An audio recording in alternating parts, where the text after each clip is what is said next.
Former Starbucks CEO and billionaire Howard Schultz floated the idea of a 2020 presidential run via Twitter, saying, quote, "I love our country and I am seriously considering running for president as a centrist independent."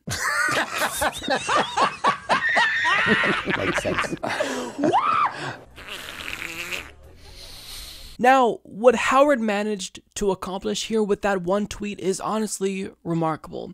He did something the DNC has been trying to do but has been unable to do.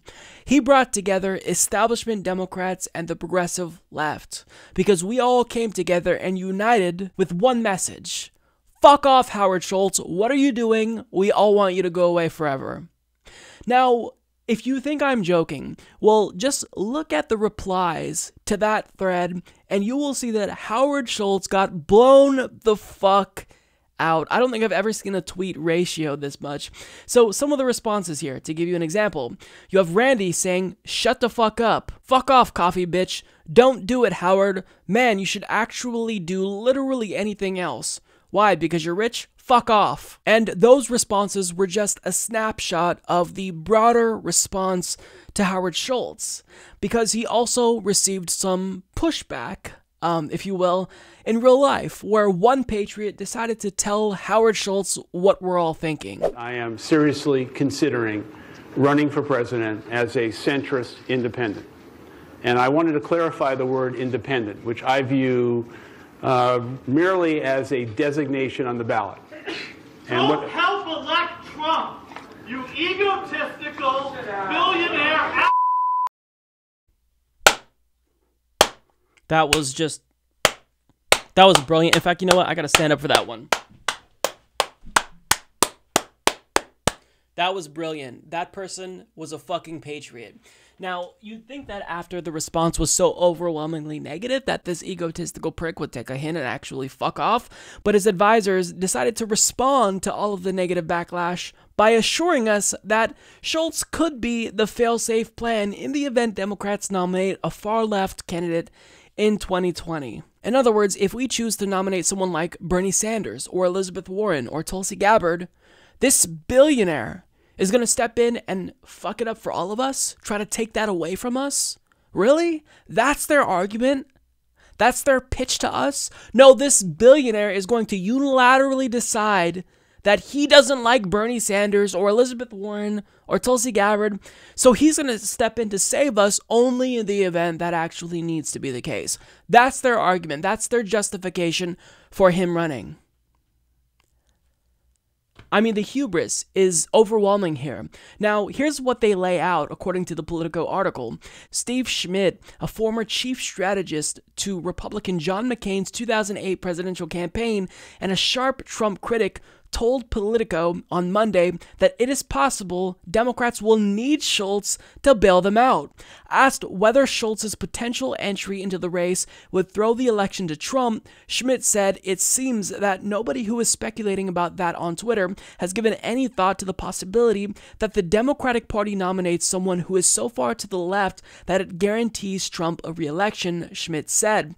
And at that point, the only person who would theoretically be able to stop Trump from a second term is a centrist candidacy of someone like Schultz. Imagine being so out of touch, so narcissistic that you not only think that you can beat the most popular politician in America, but you can beat him in a three-way matchup. I mean, this guy is a joke. Now, a lot of people don't want him to run because they're worried that he would split the votes, and sure, that may be legitimate. I'm not too worried about that, though.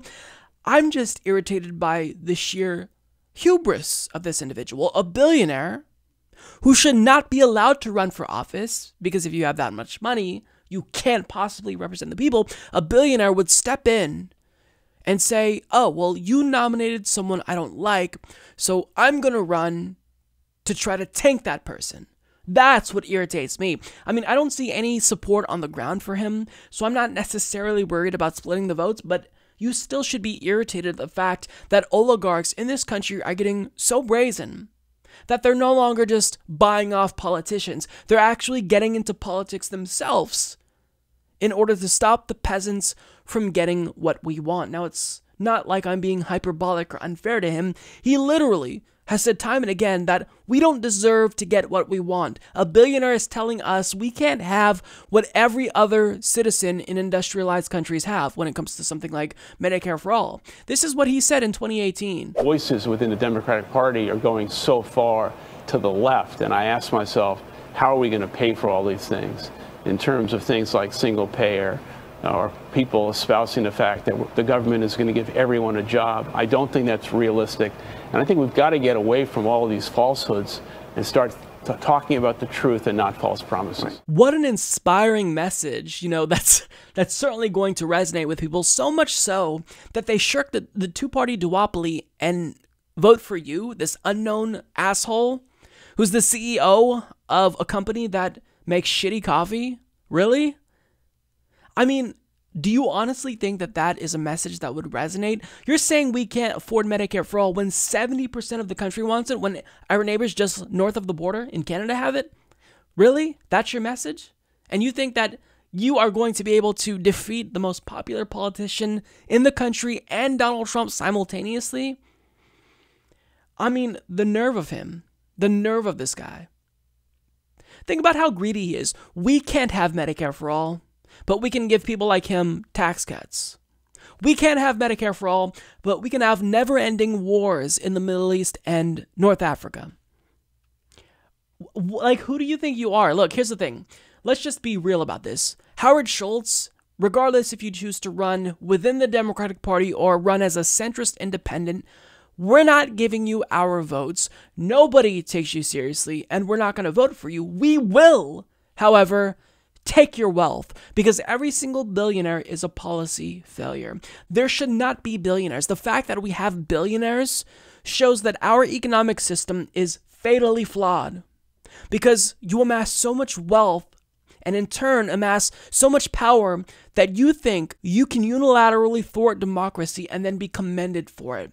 Howard, fuck off. We all hate you, and we especially hate you more for condescendingly thinking that we're stupid enough to buy into your bullshit and that you can beat Bernie Sanders in a three-way matchup. Get the fuck out of here. Mike is a total loser, so don't hit the subscribe button, okay? And whatever you do, folks, do not hit the notification bell either. Mike treats me so unfairly.